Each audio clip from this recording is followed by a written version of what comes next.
So 2013, I came down with what we thought was just the flu, kind of started getting stomach sick. And so this became a daily thing where I was nauseous, in a lot of pain, vomiting, passing a lot of blood, vomiting blood. There was a period of time where I would have to wake up 2 hours before my alarm to take medication just so that I could actually get out of bed. At the roughest point of the disease, I'd lost 40 pounds.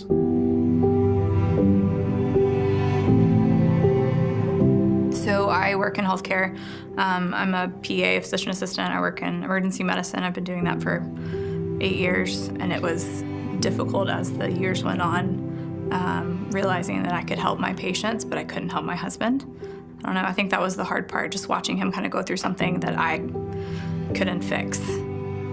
We'd spent so much time getting so many different opinions and diagnoses almost from different people that at some point I just felt like maybe it was just all in my head. And I even asked the doctor that question. I said, I can handle it. Just tell me, am I making this up? Is this in my head? And that's kind of when we started seeing a new doctor here in town, an environmentalist, and he diagnosed me with a rare form of MS that resides in the gut.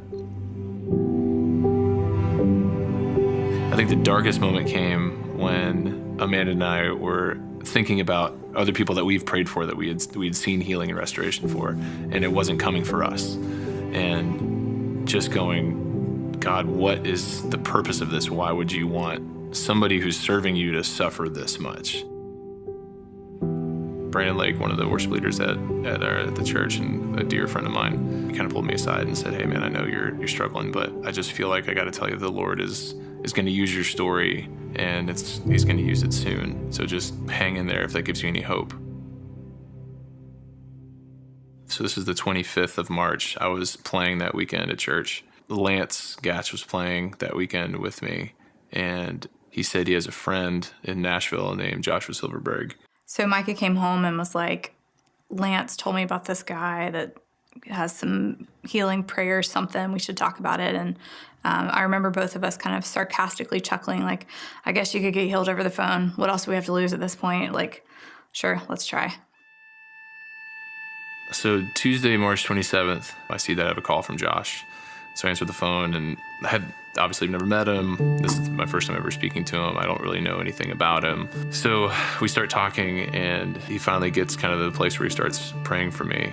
And the only way I can describe the feeling is just like there was this like electricity that was kind of pumping through my body, I felt like, as he started to pray for me. He said, Jesus, give Micah back everything that Satan has taken from him. And in that moment, it was like a lightning bolt that just broke. His countenance changed, like his shoulders were heavy, his eyes were heavy, and I remember instantly seeing that come off. I jumped into the air with this energy sitting right here.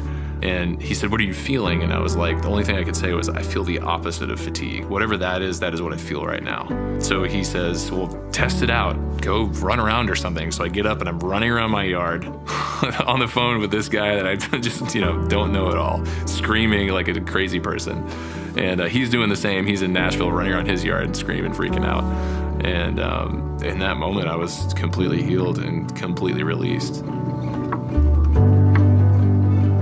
We'd been on the phone for about an hour, and he says, hey, I'm really sorry, I have to go. He was asked to speak that night at his church on healing. He was like, well, hey, if you want, you can watch this service online. We log in, watch the service, so not only do I get healed, but within an hour, Josh shared my testimony that night, and there were people in the room that were healed through it.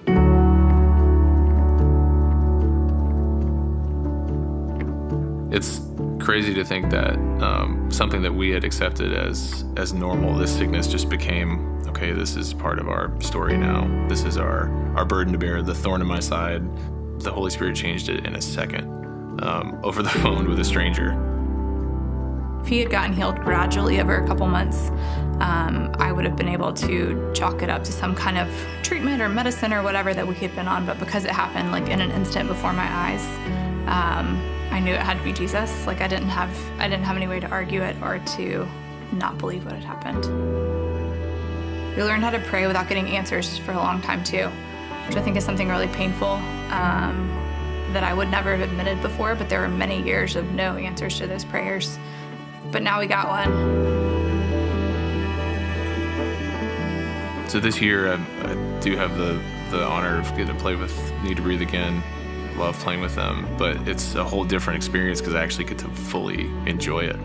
Not having to fight through just to get to the show, just to do my job, but actually I get to spend time with people and build relationships and really enjoy each moment for what it is, which is so different than last year, and it's such a gift.